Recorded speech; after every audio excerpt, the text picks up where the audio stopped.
دور ایک بہت بڑی خوبصورت اور خوشحال سلطنت تھی جس کا نام نورستان تھا۔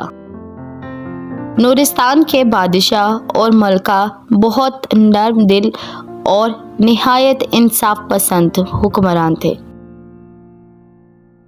ان کے ہاں بہت دعاؤں کے بعد ایک بیٹی پیدا ہوئی جس کا نام نوری رکھا گیا۔ بچپن سے ہی نوری نہایت خوبصورت، معصوم اور نازک پری شہزادی تھی۔ پورے محل میں اس کی مسکراہٹ سورج کی روشنی کی طرح بکھرتی تھی، لیکن قسمت کو کچھ اور ہی منظور تھا۔ نوری کی ماں ملکہ جب وہ صرف 7 برس کی تھی، ایک بیماری کے سبب دنیا سے رخصت ہو گئی۔ بادشاہ نے بہت کوشش کی کہ نوری کو ماں کی کمی محسوس نہ ہو، لیکن ایک باپ کبھی ماں کا نعمل بدل نہیں ہو سکتا۔ کچھ وقت کے بعد درباریوں کے مشورے پر بادشاہ نے دوسری شادی کر لی تاکہ نوری کو ایک ماں مل سکے۔ نئی ملکہ رخسانہ نہ صرف خوبصورت تھی بلکہ بظاہر نرم دل بھی دکھائی دیتی تھی، لیکن حقیقت میں وہ ایک ظالم اور خود غرض عورت تھی۔ وہ چاہتی تھی کہ نوری کو محل سے نکال کر وہ اپنی بیٹی عالیہ کو شہزادی کا درجہ دے دے۔ بادشاہ کو راضی کرنے کے لیے وہ نوری سے بظاہر شفقت سے پیش آتی، لیکن جیسے ہی بادشاہ دربار سے چلا جاتا، رخسانہ کا چہرہ بدل جاتا۔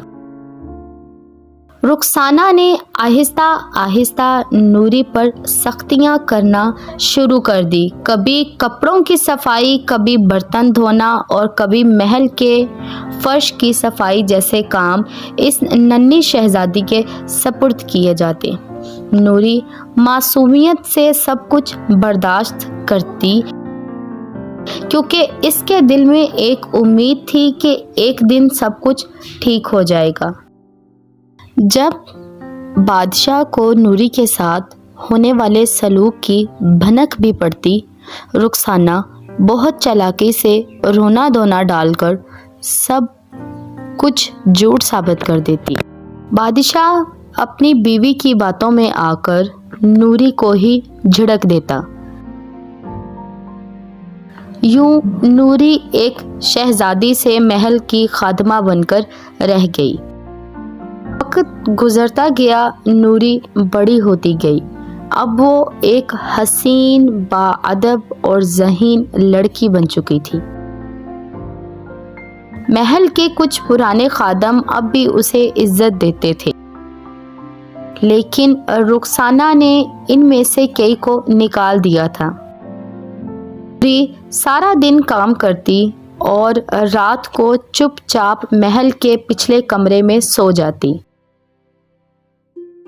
ایک دن نورستان میں ایک بہت بڑے جشن کا اعلان ہوا۔ پڑوسی سلطنت کا شہزادہ قیس نورستان کے دربار میں مہمان بن کر آیا۔ اس کی آمد پر محل میں رنگ و نور کا سماں تھا۔ رخسانہ نے عالیہ کو خوب سجا سنوار کر محفل میں لے جانے کی تیاری کی تاکہ شہزادہ اس پر فریفتہ ہو جائے۔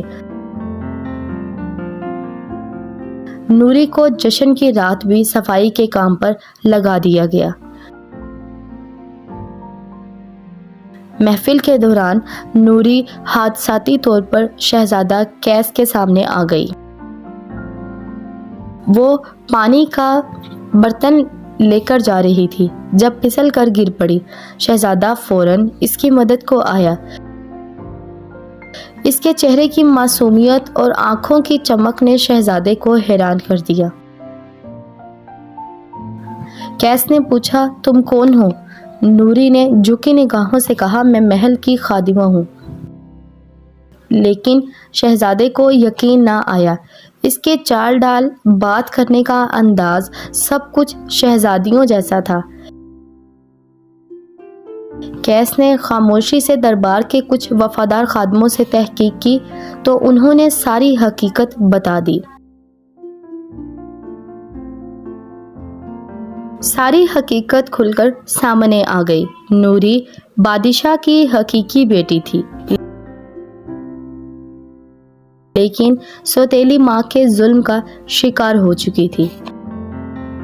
شہزادہ کیس نے بادشاہ سے تنہائی میں بات کی، سب کچھ بتایا۔ پہلے تو شہزادے کو یقین نہ آیا، لیکن جب پرانے محافظوں نے بھی اس بات کی تصدیق کی تو بادشاہ کے ہوش اڑ گئے۔